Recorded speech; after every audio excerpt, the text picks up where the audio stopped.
Rebekah Saltzman, welcome back to Jewish Money Matters. How are you? I'm glad to be here. It's nice to Y- see you. I always like talking to my friends. Yeah, I know this is gonna be fun because it's exactly like that.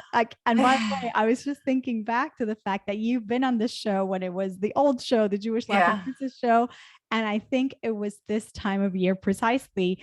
And how do I know that? Not because I went back and to look, but only because I remember us having a conversation about organization, of course, which is your field, your expertise, and what we're going to talk about today. But you said something that made me realize it's this time of year. You talked about getting rid of stuff to like open up ourselves to the new blessings. And I thought that was such a great point. And so here we are again. I don't know how many years later, Elul time, talking about something that I don't think was in the works back then when we talked about Nope. organization, which is your new book, Organizing Yay. Jewish Life. A beautiful book. Thank Um, you. I want to get started with this project because again, it wasn't something that I don't think you were planning back then. What prompted you to, I mean, writing a book is no small feat. What was the impetus? Tell us how this beautiful book came to life before we get into what it was in here. Okay.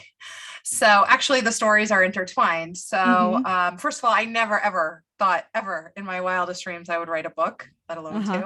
two. Um, it's kind of crazy and wild and weird to like type in your name on Amazon and see yourself come up. That's crazy. Anyway, after my mom died in June of 2020, my mom had stage 4 thyroid cancer, and it was metastasized all over her body, and we knew that she was not long for this world. And so, being the organized, prepared person that I am, I read the book by Rabbi Maurice Lamb, The Jewish Way in Death and Mourning. Mm, And I'm like, okay, I'm going to prepare myself, right? So I right. know what to do, so I'm not caught off guard. And then sure enough, when my sister called me, I was like, uh-oh, I don't know what to do. And I'm like, oh, and my husband was like, what do you want me to do? And I'm like, I don't know. Because in that moment, you can't think of what to do. And I'm Mm-hmm. like, and it was paralyzing because I just didn't know what to do. I didn't know what to ask anybody else to do for me. Mm-hmm. And I was like, I can't move forward. And I called my rabbi in New York, and I live in Israel, and I called my rabbi in New York,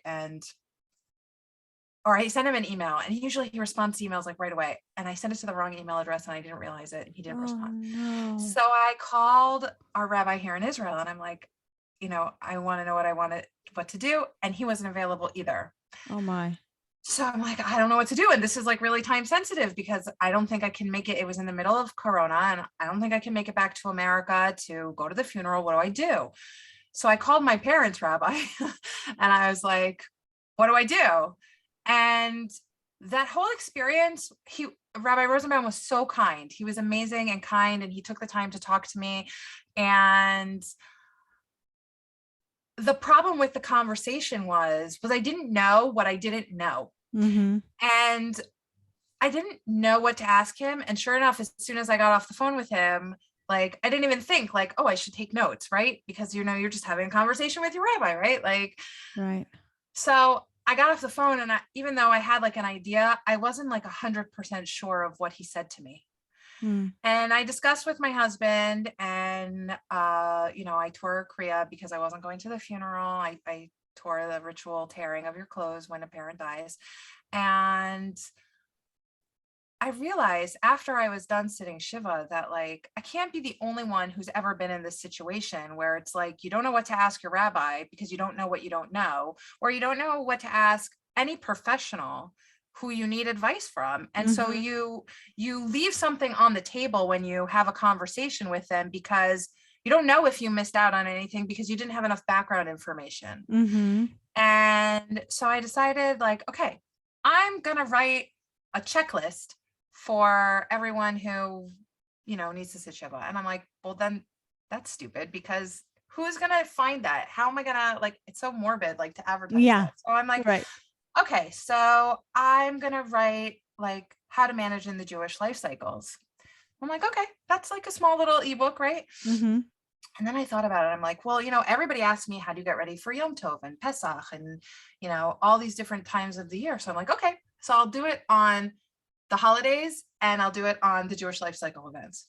And then I was writing, I was like, well, I kind of need more.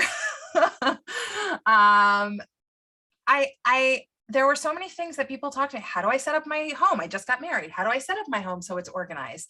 Or, how do I manage doing laundry during Chol HaMoed? Like, what are some tips and tricks so I don't have a mountain when I'm done, right? Or like, I don't know, how do I organize my finances? How do I organize my papers? How do I organize my files?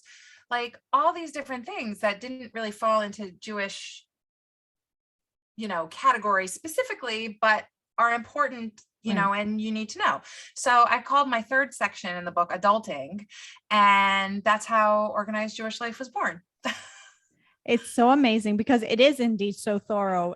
It's not just about the Jewish life cycle or the Jewish events or holidays. It really does incorporate, like you said, things about setting up your home, your finances, giving birth. Like, forget that, yes, we have to know about a bris and a this and a that, but like giving birth or adopting, just those practical, just living life, which when I got my hands on the book, I said, this would make such a great gift, right? For somebody starting, yes, starting out. Such a great gift for somebody starting out in life. And even I will go as far as to say, for those of us who, came to Judaism, Jewish observance later in life, and so much of it requires organization. I always kid around, like, really a Jewish woman has to be pretty organized to keep up with everything that goes on. So what, but you know what, Yael? Yeah. I grew up religious, and I remember standing with my mom, like at the Shabbos candles, Erev Yontif, or at the Yontif candles, right? And it's like, okay, do we make Shechianu tonight? Right. What do we say? Like, I know. So it's not, and it's like, where do you find that information, right? Because you need it right this minute. So I put a chart in, like, do we say Shechianu at this time when we're lighting candles? Like, the idea, I'm a really visual person. I like seeing things laid out. So I put in all these charts and checklists because, when you're standing there, you need the information muy pronto, right away, like, and that's what this is for. It's supposed to be a resource, like, a handbook to the Bible. Yeah. a handbook to the Bible. I like that. Yes, indeed. We come, and also because a lot of these things happen once a year or once in a lifetime or once every few years, right? So, you always need to review, but sometimes we don't have the time to do a thorough review. So then, okay, we got to this point. We just need the facts. Right. I need the what to do now. Right. Exactly. Now, I do want to ask you, Rebekah, are you a naturally organized person? Like, does this stuff come naturally to you?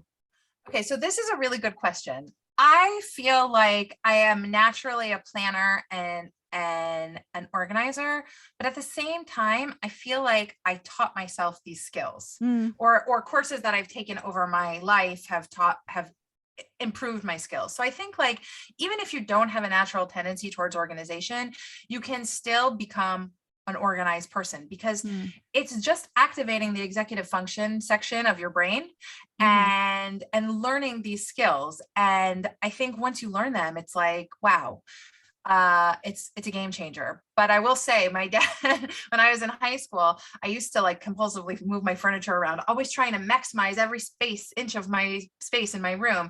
And my dad coined it that I had CFRD, compulsive furniture rearranging disorder, because like every week they would come into my room and it would be like different ways because I was always trying to get the most out of the space. And like, I think some people are just wired that way. Like they're trying to get the most out of something. And it's fine, it's me, but like I definitely think that these are things that I've learned over time, right? And it's been trial and error. I don't consider myself like uber organized as much as just organized. Like I like things to be in order, but I feel like I've developed the skill where I'm flexible enough to pivot when things don't go the way that I had planned them. And I think that's also a major part of learning to be organized. And it fits into my philosophy where if you have less stuff, it's easier to pivot. Yes, indeed. And it's such a challenge, right? Because especially when we raise a big family, just it's like stuff accumulates everywhere. Mind you, that life itself, like talk about finances and all that stuff, like paperwork and that, and then everybody else's stuff. I feel like I'm constantly on top of the stuff in my home. Like I was just doing laundry because my household help didn't come the whole week. So I spent the morning preparing to talk to you by getting my house organized. So I was just doing laundry and I'm like, we haven't gotten rid of the skirt. This has to go. It's too small, right? Like I'm constantly having these like, oh wait, like even though we do it periodically, just stuff creeps up. Right. It's true. And like, we just went on vacation and I couldn't believe that we couldn't close our suitcases on the way home. Like, things happen over vacation. Like we got a pack of markers and a coloring book. Like it wasn't a big deal, but it's like, okay, well, that's something that we needed at the time and we got it. And now we have to decide, are we going to leave it? Are we going to take it? Like, what are we going to do with it? And I think that those are really important decisions, not in the grand scheme of things, but in how we live our life day to day so that we can manage ourselves and manage so that we're not a slave to our things. Yeah. And I mean, from a financial perspective, spending on things isn't always a great investment. But what I find is that things only make us happy temporarily. Yes, it's true. In life, we need things. We need dishes. We need clothing. We need shampoo, we need these things. Right. We need these things.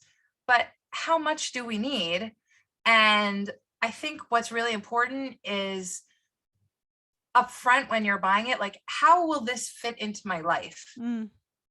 Like when I purchase something or when I decide to bring something into my home, even if I've gotten it secondhand or it was donated or I inherited it or however it came to me, when I bring something into my home, where will it live? Where will it,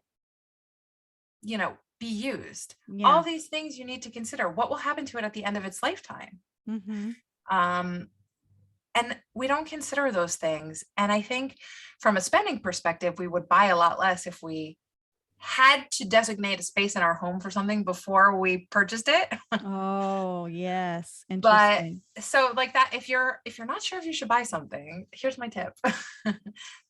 Envision, just stand in the store and imagine, where's this going to go in my house? Like, where can I find a space for this? How can I make this fit into my life? Because what happens is when we have too much stuff, we end up being slaves to our stuff and we work for our stuff instead of our stuff working for us. And that's, I don't think that's a Jewish value. And it certainly is not smart financially to be a slave to your things. Yeah. No, for sure. And now this took us in the space management direction, but then there's this element of the time management, right? That is so applicable to this whole topic of organized Jewish life, because again, keeping up with the fact that we're making Shabbat and that we're raising children and we have homework to deal with, and then we have Chag and Yom Tov and whatever other life cycle event has happened, like all of these things require time and energy and focus. And I think that's where we could get really, really overwhelmed with, not knowing how much time things are going to take, or perhaps not knowing how to simplify things or do things repetitive. Like you talk about, how your menu is pretty much the same. I have the same thing. Like my menu is pretty repetitive, right? Again, I've learned this with experience, but I think the time piece is so important. Okay. So time is money, and it doesn't really matter if you get paid by the hour or not, because the time that you're spending doing something you don't want to do is not pleasurable for you. And it's not that everything in life has to be full of joy, just that, like, I want to have a meal with my family, but I don't want to spend hours and hours making something that, not that it's inconsequential to them, but just that it's not the main point of the family dinner. Like the food is important and we remember the food, but it doesn't have to be so fancy gourmet where everything on the plate is plated perfectly and we move it all in like this direction and Right. wipe the plate clean. And like, it doesn't need to be that level of perfect for our family to enjoy it and have good, happy family memories. And I Right. also don't need to spend my time making food that is super complex, just so I can say that I did. Now, if that's your jam, great. Like Go if ahead. that, right. You know, go ahead. If you love that and that's what brings you joy, that's great. But I don't like standing in the kitchen. I don't have a great relationship with food myself. And so like, I don't want to stand there. And frankly, it's a lot of work to cook, you know, in that size portion when you're having 15 people at every meal, you know, like it's a lot of planning. It's a lot of work. It's a lot of money. Why not keep it simple? Everybody's going to be happy. You know what I mean? Like, because they're there for you to spend time with you, and the food is just a bonus. And I think it's like remembering those small details where it's like you get to decide where you want to spend your time and who you want to spend it with. And I think most people don't want to spend their time cleaning their house or standing in their kitchen. Right. If you do, more power to you. But there's something else that you don't want to do then. And I like spending time with my kids. I'm happy to go to the beach with them. Friday afternoons, my husband and I usually go for a walk on the beach. Like, that's great. That's how I want to spend my time with him. I don't want to spend my time with him fighting about how we're going to fit all the food into the refrigerator because we have so much, you know, like that doesn't make sense. So I keep it simple. It takes less time. It takes less energy.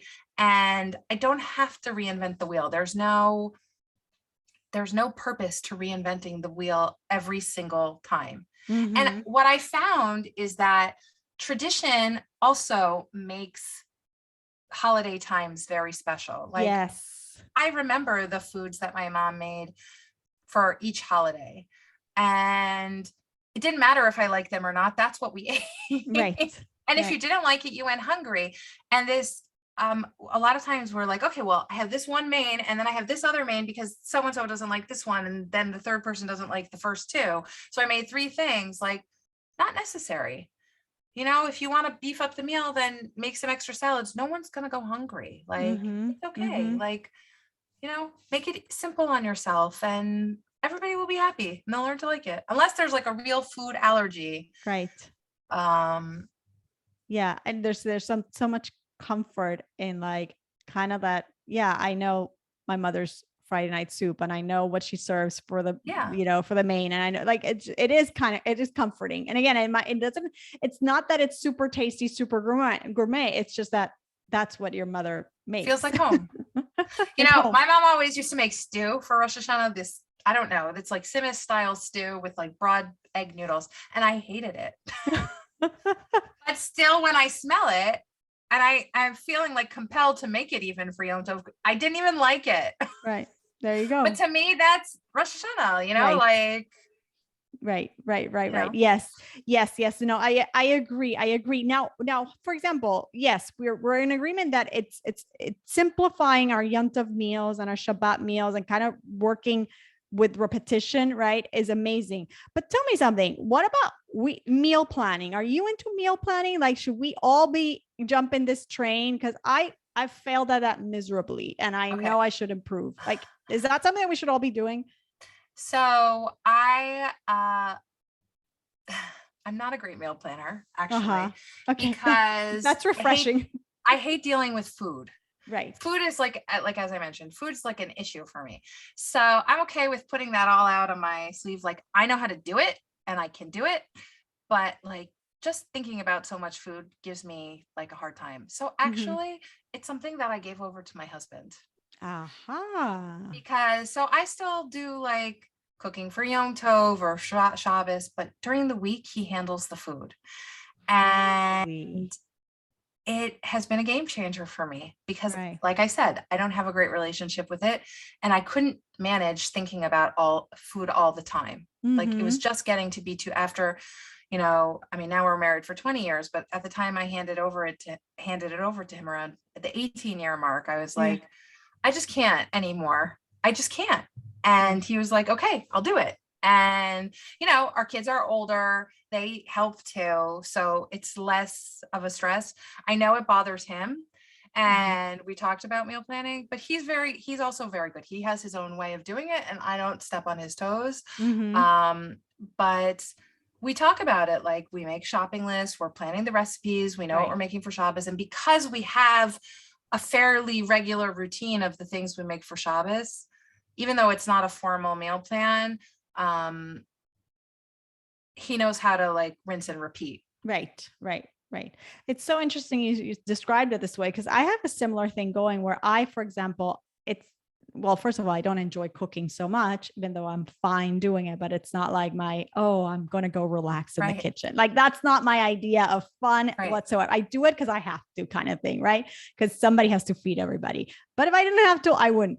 But more than that, I really do not enjoy grocery shopping. Like that is like my one thing that it just. So if you don't enjoy it, then meal planning is perfect for you, because you can just order it all. Yes. But when we did the whole ordering thing, sometimes there's so many mistakes and they leave things behind, and then your whole meal plan is kind of like thrown off kilter. So whatever, what works right now is some things we do order, but my husband doesn't mind going through the store at all, especially if he has a list of he's not a shopper. So he's not the type of person who's going to go roam around the store and find the new product, the new this, and kind of like come with like 100 things that we hadn't budgeted for or anything. No, he just sticks to the list. He knows exactly what we like at home, what we eat, and that's what he sticks to. And it works perfectly for us. Yeah. We stay so much more on food budget now that he's grocery shopping, actually.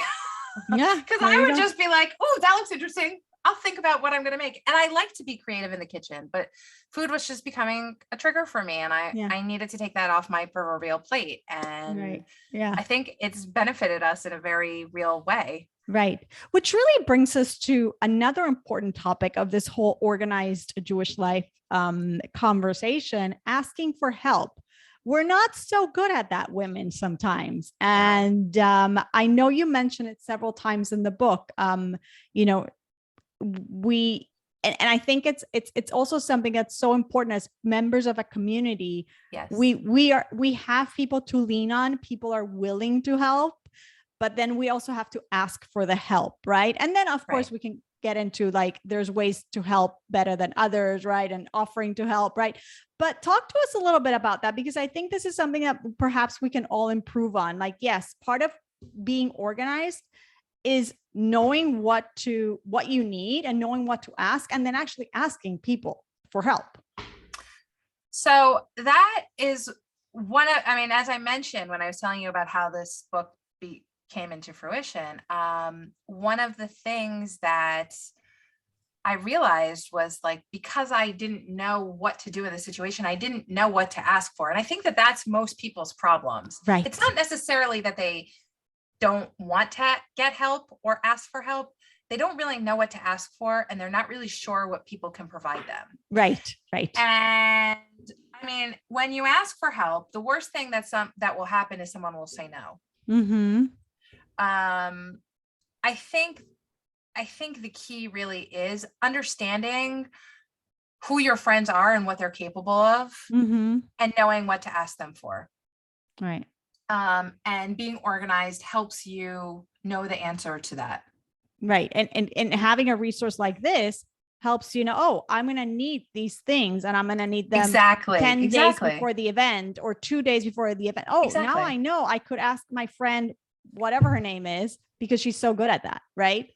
Right. And I think like everybody wants to help you. Right. People want to be involved because they're your friends and they love you. And like, there are some people who don't. I can't make that blanket statement for everybody, but they'll say no. Right. And that's okay. Now I want to ask you, what was your favorite? I mean, this is such a thorough book. Was there a part that was your favorite part to write? Was there a section that was like your favorite? I think the third section is my favorite section. Adulting? The adulting section. Because it's like, that's my like real wheelhouse. What I found is that a lot of my clients, like I get to someone's house and I'm like, well, didn't you do XYZ? And they're like, you can do that. And I'm like, yeah, you could do that. And it was like crazy things like what? Getting renter's insurance. Mm. Like, why don't you call and make a claim on your renter's insurance that you had a flood and everything got damaged, right? Oh, I didn't know you could get renter's insurance. Or how much insurance do you need? Or how to organize your papers. I am very environmentally conscious, so I love writing the section on zero waste. Even though it's small, I really enjoyed it. I don't know, that section is, I think, my favorite. Yeah. Yeah. No, I remember you are very into zero waste, which I totally admire. And speaking of that, I mean, Zero waste saves so much money, Yael. Really? It totally does. If you think about just like simple things, like, I don't know if you buy bottled water, but like. No, well, now we started buying, like, we get the deliveries of that, like those big things. I mean, not having to deal with plastic bottles all the time. We used to buy seltzer. Okay. Yeah. So here in Israel, they call it soda, but we used to buy seltzer. And I remember just like schlepping all the bottles. And at the end, we lived in New York, so we had the bottle deposit, right? And we would take the bottles back. It's such a waste of time, not to mention energy. And you got to store that all, until it gets used. But when we have a soda stream, it's like, you just make it whenever you want it. And I don't have to schlep anything. The only thing I have to do is get the canister, but they put those on like a delivery option. They pick up the old ones and bring you new ones. Like, it's so easy. And there's just so much less waste involved. Or like female hygiene products that are reusable saves so much money. I mean, the pink tax is just astronomical. And, it's not, I mean, in a year you could spend $1,000 on pads and tampons. And like, if you have a cup or reusable pads, it's a one-time thing. It's a tiny bit of work. You got to wash it, but like in the long run, it doesn't take any more time really. Or a safety razor. Yes. Instead of buying the plastic cartridges, those cost like $5 a head. Like a pack of metal, 100 pack of blades and a safety razor cost $5. Like, it's just, you can't compare. It's so much less expensive, but the beauty of it really is that you are almost never without. Yes, correct. And you don't have to replenish. And that is, from an organizational perspective, so liberating. Huge, because it's like, I don't run out of razors, and I always have a cup, and the seltzer's always there. It's almost like it's on tap, and that's great. I love that, because it's free. It can free so much energy and space. Like there are so many things I just don't think about anymore. I don't think, I have to go to the store and buy razors and shampoo. And, I use shampoo bars. So those actually last a lot longer than bottles. But I don't buy razors. I don't buy period products. I don't buy paper towels. We use reusable. We just wash the cloths, and like, it's huge. Wow. It's just a huge difference. And you know what else? We take out the trash and the recycling less. For sure. Which seems like such a small petty thing, but it's like, how much money are you spending on garbage bags? I know it's a small thing, but like, you're spending money to throw your trash away, for a bag to throw away. I mean, we still have trash, of course, but it's been a game changer for us. Really, really, truly. So interesting. I remember having a conversation with you years ago on the podcast about the paper goods and all that. And I remember we neither of us are big into that, but you've definitely like evolved since then. I'm so happy to hear it, because I'm always inspired to, do more on that realm. But you definitely inspiring me. I'm glad. I'm so glad. And then there's this aspect of, the paperwork, right? And even though we are in a digital world, and there's still like, I have folders with everything. Like there's things that you have to have, right? Yeah. Like, and then I try to keep everything also digitally and scanned, but sometimes the paperwork can just overwhelm even the most organized of us. Yeah. Right. In Israel, you have to still keep everything in paper. Like, if you're a business owner, you have to have all the receipts in paper. It's so annoying, but like, whatever, it is what it is. So you Right. have to manage them in an organized way. How you do that, it depends on what way feels comfortable for you. And there's a lot of different methods, but, and I do talk about them in the book, and this is a big but, like wherever you can eliminate paper, that's a good thing. Like, Right. because if you can keep digital files instead, it just makes life easier. And the greatest thing about digital files is with metadata and like file names and stuff, you can make the search parameters very large so that you have a lot of options for how to name things and search for things so that you can find what you need when you need it. So for example, if you save your kids' report cards, okay, for a lot of reasons you need to do that. You're saving your kids' report cards. Well, you do? Because I don't. well, here, like I had to save like a couple of years of report cards for getting them into their next year of school, right? You need to save in between, and you need to submit them digitally, so they're there, but you want to be able to find the files when you need them. So saving them with file names that have more data attached to them makes the search function on your computer easier to use versus like paper where it's like, oh, well, what did I file that under? Right. You know, if you can't remember what you file something under digitally, there's a lot more ways to search for it. Plus now PDF has this really great capability where you can search within documents for things. Right. So it's a game changer, I think. That's a really, really good point. Yeah, I hadn't thought about it like that. I try to keep everything digital, but I hadn't thought about the fact that, yeah, it's more searchable. Yeah. Yeah. You have to, you don't have to depend as much on your memory on like how were you into storing things at that time, right? Yeah. How was I thinking at that time? Yeah, good to know. And now that we're in digital, and we'll get into the Jewish stuff in a minute, but please give me a tip for myself and for listeners on email. Rebekah, like seriously, I don't know. I just spent about a month ago hours cleaning up my inbox. And I was like, how do people keep up with this? And a friend of mine, actually a mutual friend of ours, says, imagine if all those emails were paper, Yael. That is disgusting. Your house would be covered.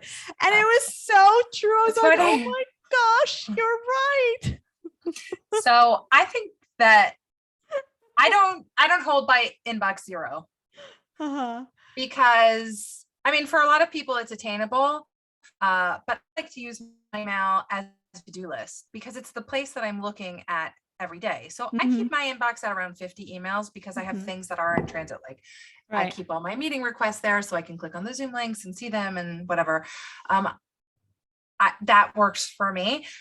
What I have found for most people, and a lot of my clients have upwards of 10,000 emails in their inbox. I mean, and a lot of times the 10,000 is the unread number. Yeah, exactly.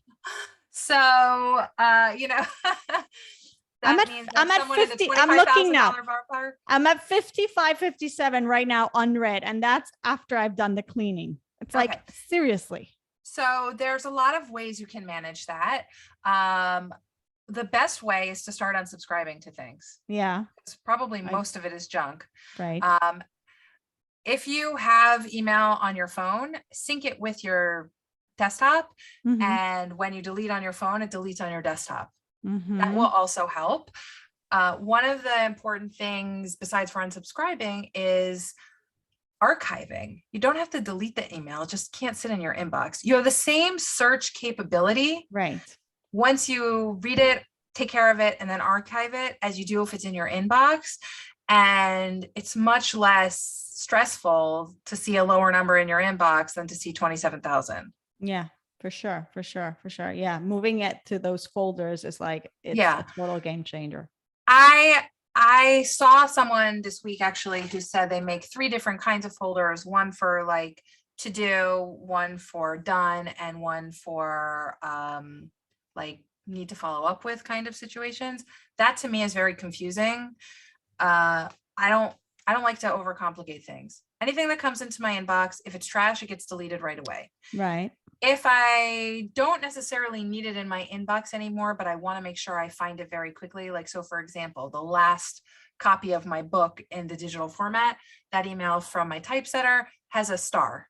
Like I starred that message, and that's in the special starred messages. So I don't have to search through in the archives, hundreds of messages from Julie, my amazing typesetter, to find the most recent copy of the book, right? This way it's easy to find that one email from Julie. And anything that I have done, but that I don't need anymore, I delete. And anything that I finished, but I might want to reference in the future, like I made an agreement with somebody, the agreement's done, but in case something came back to me and it wasn't like what we agreed on or whatever, then those emails I archive. And that enables me to have always less than 100 emails, but it's usually hovering around 50. Yeah. And that's manageable for me. And because I'm looking at my emails several times a day, I don't typically lose things that way. Sometimes things slip through, especially after you've been on vacation and you have 1,000 emails that are waiting for you to deal with. And, that can be troublesome sometimes, but typically it's faster to unsubscribe from the lists. If you have Gmail, you can automatically set up folders where you can move all those things to promotion. And then they don't even have to come directly into your inbox. And if you want to tab over there, you can. And if you don't, you don't have to. Right. I want to ask you about going back to the money piece. What are some of the things that, and I know you talk about things in the book, especially in your adulting section, what are some of the things that we talked about? Saving money, being zero waste, and what we discussed about going to the store. Our spouses sometimes are better at that because they'll just go with the list rather than us roaming around. But what are some other things that you can tell us that really getting organized and has a big impact when it comes to our bottom line? That's a great question. What I have just found is that it saves us from duplication. So for example, if you have too much stuff, a lot of times you're like, where is this dress? Yes.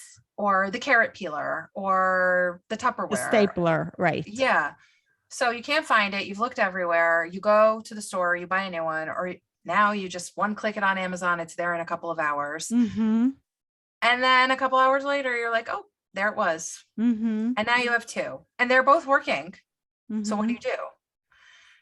If you're organized, things like that don't happen or they happen less frequently and it's not even about being organized as much as having a system and curating your best collection of objects. Because when you know what you have and you know where it all lives, you can find it. And when everybody knows in your house where it lives, they can find it too. And the best part is they can put it away. Yeah. Maybe. They know exactly where it goes. There are no excuses. Yeah, I definitely love. Yeah, everything has to have a place where it lives. which goes back. Yeah. Sorry. I just want to say, to your credit, there is a section in the book that I put in for you in the marriage section, talking to your spouse about, or your potential spouse about money. I put it in, I even mentioned you.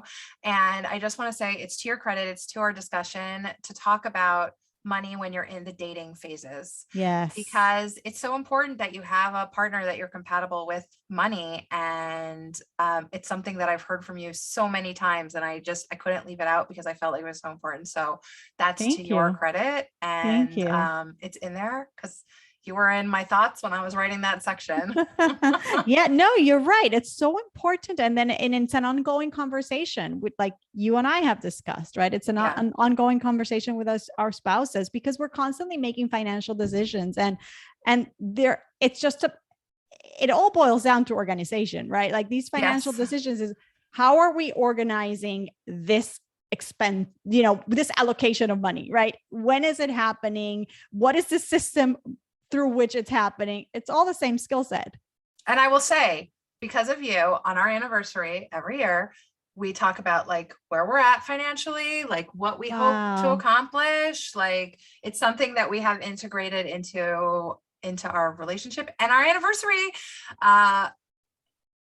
I mean, it doesn't seem romantic, but it kind of is. It's like we're planning for our future. Like we're continuing our commitment to our relationship by discussing what we hope will happen in 5 years or 10 years. And, that is always changing because Right.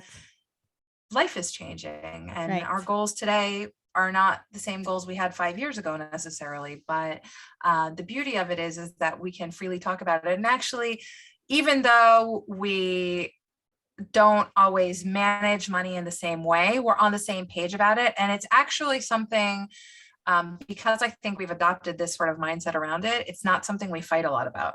Right. Right. Which is great. Yeah. And it makes sense because if it becomes an ongoing, healthy, productive conversation, then again, well, of course, we're always going to be different, but it's like we're understanding each other. We know where we're going. We know what the goals are. We know what we want to achieve. And then we can, just talk our way through the whole thing instead of fighting But over it's it. really in your merit that's in there, just so you know. So cool. Well, I appreciate that. I totally appreciate that. Now let's, of these things, like if you would say, listen, of the women who, I know your favorite part is the adulting, okay, but let's say somebody right now is, we have Tishrei coming, right? And that tends to be a pretty hectic time of year, both Passover, Tishrei. Those are like high stressors for people because it really tests organization skills. There's a lot of meals to cook. There's family coming over. There's kids need clothing. We need clothing. Like there's a lot going on. It's usually right back to back with also back to school. So we're already in a frenzy. There's just been like this constant, depletion of energy, let's just say, like doing things. So take us to that section. Take us to Tishrei, to this time of year. What could we be doing better right now so that we come to Tishrei and we can actually enjoy, kind of like what you were describing before, right? We want to be present in those meals. We want to be, we want to have the guests that we wanted to have, rather than, oh no, I never got to invite anyone. I just didn't have time, and it's like the day before, right? Like, and no one wants to be invited the day before either, right? Everybody feel, it doesn't feel good. Okay, so actually, I just sent an email out to my list today about this. 5 things you can do now to start to get ready for Yom Tov. Amazing. The main thing that you can start to do early is start planning your menus. Check the grocery stores for sales. When you're cooking for Shabbos now, make 2 of everything and put 1 in the freezer. Like go ahead and do some of the prep work now. It doesn't all have to be at the last minute.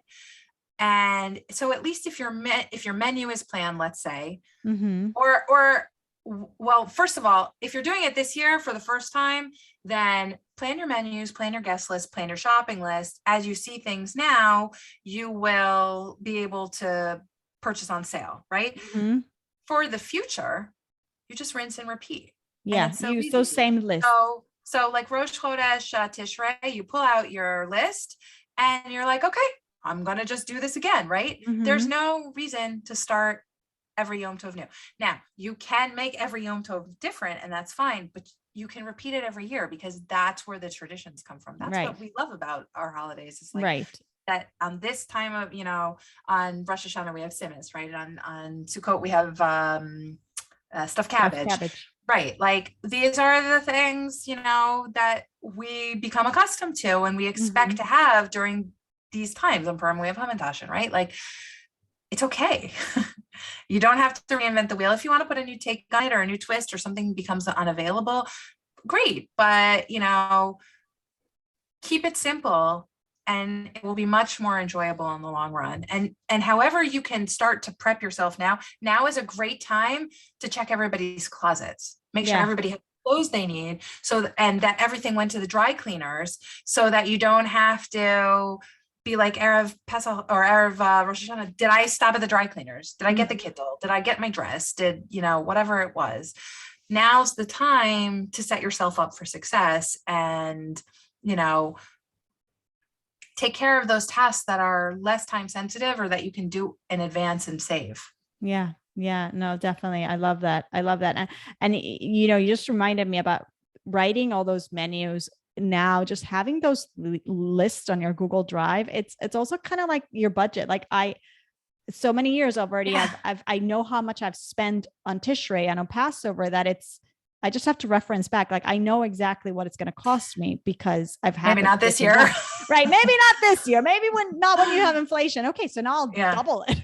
Yeah. But that's the thing. Right. You know how much to expect. You know that we have a recession on. So you know you have to budget more money this year for that. So it has to come from someplace else, right?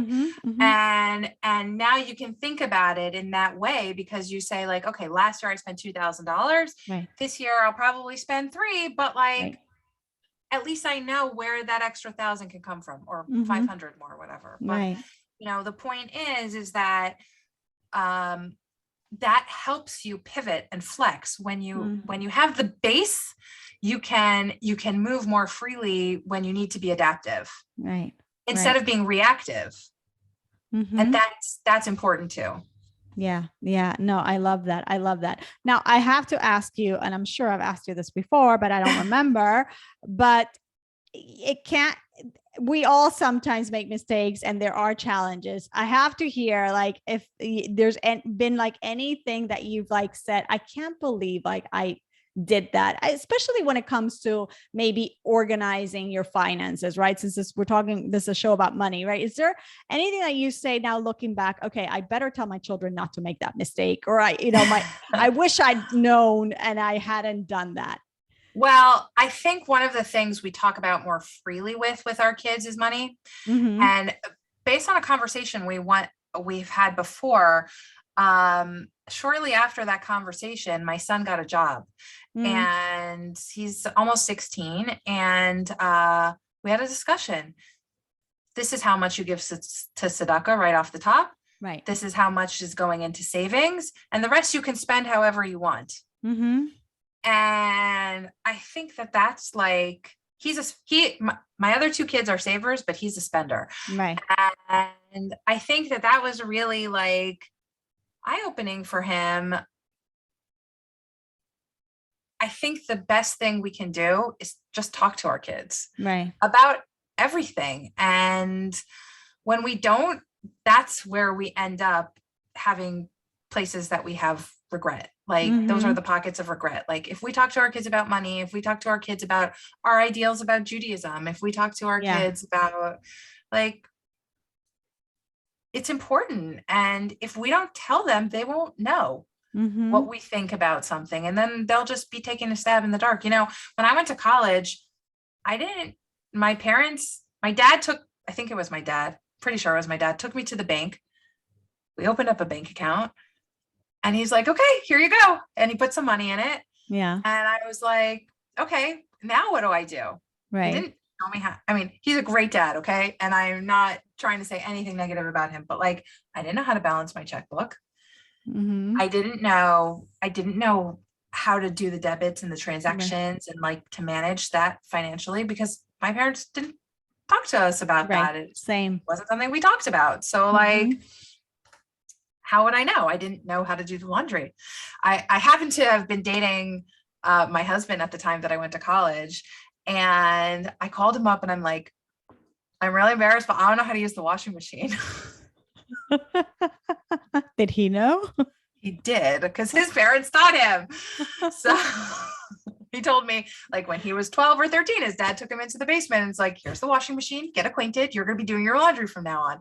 It's empowering to let our kids do those things. And, you know, so yeah, one of the things that I have learned from that, I think money was sort of a trigger for my mom, and my dad, I don't know, it wasn't a trigger for him, but he just, I guess, thought like, hey, you're a smart kid, you must know how to do it. And I think that's what a lot of us think, like, oh, yes, you're smart, you just sort of know these things, right? Right. But like, we can't assume that just because our kids are smart that they know things. Maybe they do, but we still have a responsibility to be like, this is how it is.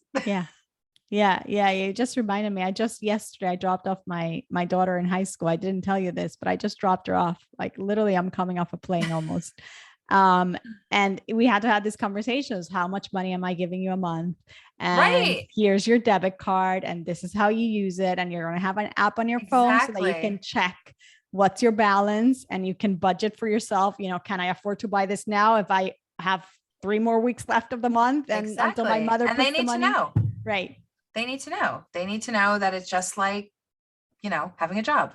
Mm-hmm. Mm-hmm. But I did forget to go Yeah. check out the laundry downstairs and Oh see if I needed to no. teach her how to work out the machines. She knows how to work the machines at home, but okay, fine. The other girls in the dorm, Then someone else will know, but it's they'll okay. they'll figure it out, I'm sure. That is Hilarious. hysterical. That is hysterical. Okay, so yeah, so I get that. So having those conversations definitely can save us from mistakes. And I'm pretty sure I read here somewhere in the book that um something along those lines where you felt like you were super independent, but on the other hand, when you didn't know to when you didn't know things, you didn't know to come to your parents to ask. Like it was Right. almost like you wanted to get it right, and if you were failing, you didn't want to let anybody know that you were failing, and they would have volunteered the information.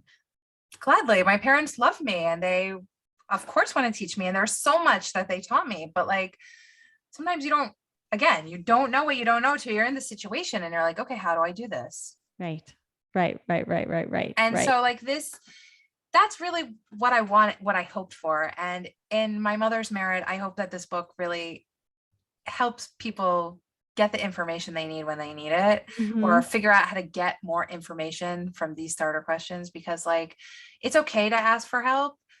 It's, it's important that we ask for help. We need to do it. Just we need to know what to ask for. Yeah, yeah, which is And why like, I love your system of having all the you break it down into pieces and checklists. It's just so helpful.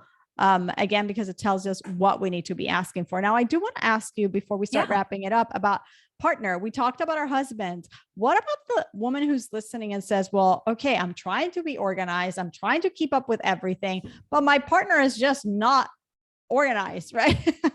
Like they're not helpful. They just doesn't come, it's not their thing. I guess it depends on what realm that's happening. Mm-hmm. But in general, if they're cluttered and disorganized and willing to help, what I always tell women is focus on yourself, Yeah. get your stuff in order, clean up your space, make space. I always say, make space for abundance to come into your life. Mm. Let God handle the rest. Like everybody in your house is going to get on board. So I do these things called power hours, which are group decluttering sessions. Oh, tell us about And it. it's so funny because the kids over the ladies who have been doing this for a while, no, they're like, Mommy, are you on power hours? They can tell. Or they can tell when their mom did a power hours that day, because the house is Wow. like the kids know. The kids want to get on the power hours with the moms. Like they Wow. want to spend that half hour with me, making their stuff organized. The husbands want it too. Like Mm-hmm. most people crave order and Order. routine, Right. and they just don't know how to get it. Right. So if you can lead by example in your home, that's going to make all the difference for Mm-hmm. your family. And it's a ripple effect. It's funny Yes. because now that I live in Israel, I can't speak English and I can't speak Hebrew. And I was like trying to think of the word in English, and sometimes it comes up in Hebrew.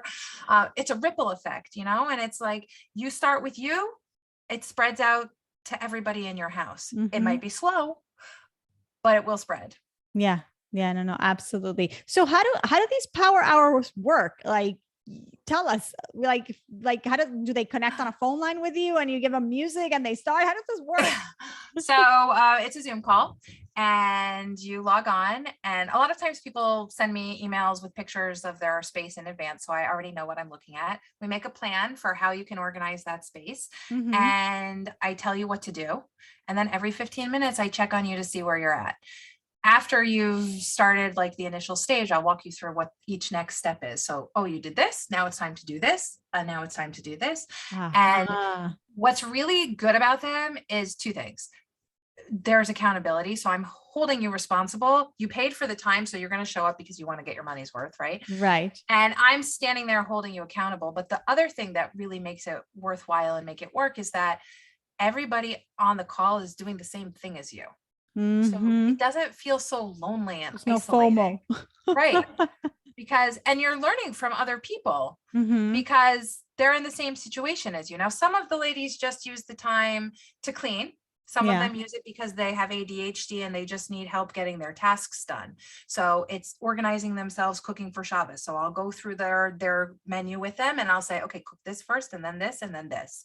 Wow. Or they need to get laundry and dishes and cooking done. So it's put the laundry in, put the dishes in, you know, or if they're actually decluttering, then it's like, Rebekah, do I need to hold on to this? Or is it okay? A lot of times people just want permission. Can you give me permission to let go of this? Yes, you have my permission. Go ahead. You don't need it.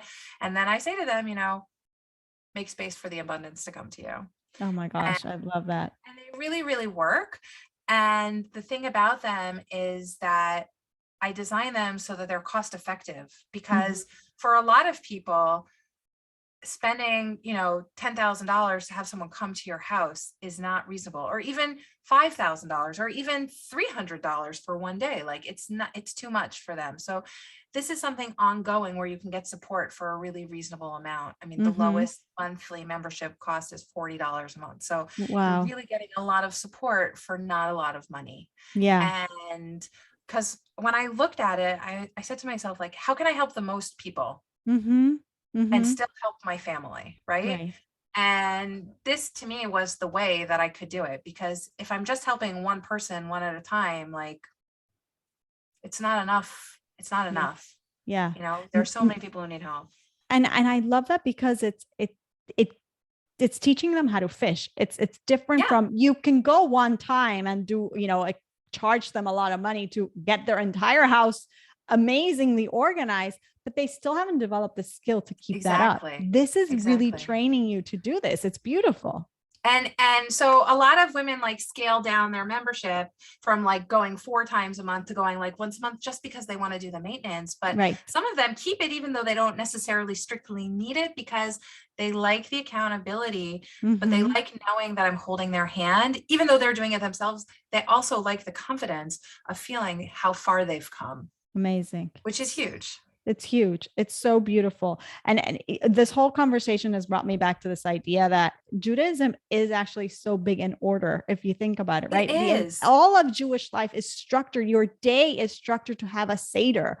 You know, so it is a value. It's definitely something for us to reflect on and push ourselves.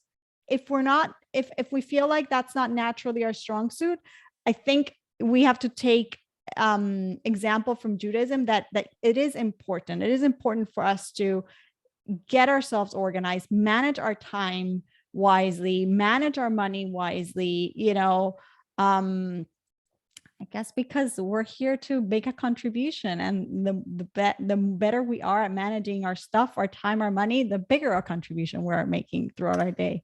But more importantly, like, what organization has allowed me to do personally is improve my relationship to God. And because it gives me the time, because I have systems set up in place. Like I can pray in the morning. I can learn. I can be there for my community, because I'm not worried about all the other stuff. Right. Agreed. So true. So true. Beautiful. Rebekah, I want to ask you, Jewish Money Matters, fill in the blanks. And again, I'm looking at this book, and I was going to say to everybody, Organized Jewish Life, the essential guide for planning Jewish holidays, events, and everyday. It really is an everyday. Like there is so much here. This is literally, everybody has to get it. But enough of bragging. Let's wrap it up with Jewish Money Matters, fill in the blanks. Number one is, when I give Meiser or Tzedakah, I like to give to people that I know. Right. Nice. Nice. I remember actually what I said on Jewish Latin Princess, which was that I like to give to Licket, and I still like to give to Licket, but Mm-hmm. I do have some friends who are in need at this time, and like it makes me happy knowing that I am helping directly affecting people that need it. Have a need, right? Yeah, beautiful. I'd love to make more money because It allows me to serve my tribe better. yeah. Something I wish I'd learned about money growing up is How to balance my checkbook. I know. All right. I wish I wish I had learned to not be scared of it. Yeah, interesting. Like I wish I knew that money had no feelings, like all the things you always say. I gain a lot from that. Like I wish that money didn't care what I looked like, or that I knew that money doesn't care about any of the things that I think it cares about, right? Like, right. yeah. So yeah, I wish I knew that it was neutral and just a tool to get me to where I needed to go. Mm-hmm. Yeah. Money, spiritual or physical? Oh, I don't know. Um, I think for me it's physical right now, but Mhm. I hope that it's more spiritual. I mean, Yeah. I'm working on that. Yeah. I mean, yeah. You could always say both, right? I always say it's both myself. That's my personal opinion. I mean, having money allows me to fulfill the physical needs so that I can also fulfill my spiritual needs. Right. Right. Exactly. Exactly. Something I splurge on unapologetically is Oh, that's a good question. Buying things that are better for the environment. So when I'm shopping, I'm thinking about the life cycle of what I'm buying. And I would rather spend a little bit more if a company took the time to put something in a glass container over a plastic container, let's say. It's better for my health. It's better for the environment. Or picking products that are designed more eco-friendly and also that are made in a way that workers are not suffering. So I will spend more on a piece of clothing that I know was made ethically and responsibly than, and I'll refuse to walk into a fast fashion place, and I have no qualms about it. I mean, there have been times that I've needed to do it for necessity, like it's urgent, but right. you know, because I needed something right this minute, but most of the time I'm planning it out, and I can plan my purchases so that I'm purchasing in a way that makes me feel aligned ethically with my values. I did not know that. Kol hakavod. And also for your children? Wow. It's a little bit harder right. with them. That's why I asked. But actually on our last trip to America, we hit all the thrift shops and they loved it. Yeah, it is. It is and fun. It was so fun for them. And I didn't have to worry about it was just fun for them. It was just like a great experience. And it's not as easy as walking into, you know, a store right now. It does take a little bit of work, but I always try to stay away from brands that I know are really bad. I'll try to pick the middle of the road if I have to buy something, but you know, yeah. Wow. It's something that I'm working really hard to do overall. And having a capsule wardrobe helps with doing that. Having what? What did you say? A capsule wardrobe. A capsule wardrobe. Define. Yeah. Oh, so it's like a couple of core pieces that you have, all the pieces match. So you have like a limited supply, but most of us are wearing the same things most of the time anyway. So I found that like, it's great because when I'm packing for a trip, I bring everything from my closet except for the out of season clothes, of course. There's almost nothing left in my closet. And like, I know exactly what I have, and it's one less decision to make. Yeah. Yeah. Oh, it's great. I love it. Music to my ears when you said like one less decision to make. Yeah. Like we have to make a lot of decisions, and why not limit that? For sure. For sure. For sure. For sure. Last week, as I was getting ready to send my daughter off to high school and my son off to yeshiva, I told my husband, I don't have another space in my brain to make another decision. Like, don't ask me. She's like, what do you think about this? I can't think. I cannot give you opinions because I have so much on my brain right now. I can't decide on anything. Think about a good portion of the successful people that you can think of have capsule wardrobes, or they have a pared down uniform. Right. So like Mark Zuckerberg, President Right. Obama, Diane von Furstenberg, like they're all wearing the same thing all the time. So they don't have to think about what they're wearing. They still look good, Mm-hmm. but they're focused on the bigger issues. Mm-hmm. And like, I don't think about it. I get dressed and I do what I need to do without thinking. I just pull the next dress out, or I wear something twice, or, like, it's fine. Mm-hmm. Yeah. Spender or saver? I am a spender. You are? I am. Wait, you are? Okay. That totally took me by surprise. I did not know that. I know. It takes a lot of effort for me to hold myself back, but I love shiny new things. But I'm getting better at it. Nice. About not finding shiny new things. Nice. Today, I'm most grateful for. I am most grateful for the journey that I have been on, because it brought me to where I am. And even though there are some things that I think I want to change, I'm not sure that I would actually change anything. Wow. Because life is hard a lot of the time. But I feel like I come out a better person by going through things that are hard. Mm-hmm. And so I'm glad to be where I am. And I'm grateful that I'm here. It's so beautiful you said that, because this book is kind of a testament to that, actually, right? Because it came out of your experience of losing your mother, which I know was not an easy experience. And the last thing you knew is that it would bring you to such an incredible. Brought me to something I never thought I would ever do. But but the process of doing that too is like, I learned so much in the process, and I grew so much as a person. And I made mistakes. Especially with this book, I made a lot of mistakes, and it was way over budget. And like, that's where the spending habit comes in. It's like, we're over budget, no problem. God will provide, right? Mm-hmm. Like,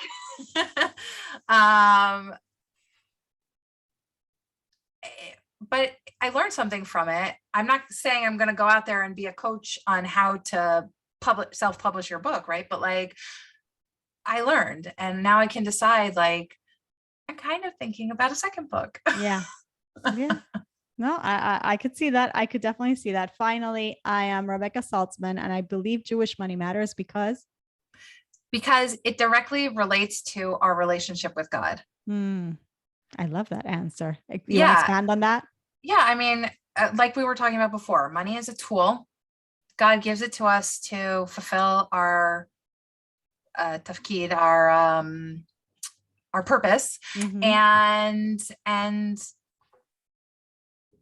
bring us closer to him. Like when we don't have to focus on that aspect, or we believe that he will give us what we need, it frees us to focus on the things that matter. And this is true in decluttering an organization too. When you let go of the things that aren't serving you, it frees you to accept abundance from God. And if you believe, like, he gave it to me once, he can give it to me again, that's a big void to cross. Yes. And once you can get there, you can really move forward with having less stuff and having less worry. Beautiful. Beautifully said, Rebekah. Congratulations. I really congratulations on the book. Congratulations on your work. This has been such an inspiring conversation. I want to let everybody know that there is a planner also that comes with this book, right? And it's an add-on. You can buy it, but it's basically, it has the checklist and the menu plans, and it has place for budgeting, amazing, and guest lists, and plans for Chol HaMoed, and it has 52 weeks for Shabbat. So basically, you finish one, you put it in the cabinet, and then next year you can reference it again when you're making Yom Tov again, so you don't have to start from scratch. Amazing. And amazing, beautiful. And I'm going to let everybody know, we'll make a big announcement about this, but there will be somebody winning the book and a planner and one free month to your membership, which sounds amazing. So I'm excited to give that. And thank you for that, to give that My to one of our pleasure. listeners. We'll send out details on that. In the meantime, tell us where we can find this gorgeous book. On Amazon. It's there. It's actually on sale right now. Oh, I don't know how long it will be on sale, but Amazon put it on sale. So it's a great price. It's only $12. Oh, that is a great price. Yeah, it's $12. You can go get it. Regular Amazing. price is $31, but it's on sale right now from Amazon. So go and get it while it's still on sale. Absolutely. Organized Jewish Life. Very, very much needed. And if you don't want it for yourself, you want it for a friend. I'm telling you. It's a great gift. It's a great, great gift. I think everybody would want it for themselves, but I'm just saying that you would be a great gift giver if you give this as a gift, because the minute I put my hands on it, I'm like, this is going to make a great gift. I mean, come on. I wish I'd had this when I got started. Yeah. You know, it's a great engagement gift, actually. Yes, exactly. Yeah. Exactly. All right, Rebekah, thank you so much. This was amazing. Thank you, Yael. I had a great time chatting with you. Hatzlacha and kol hakavod on this. Beautiful. Thank you.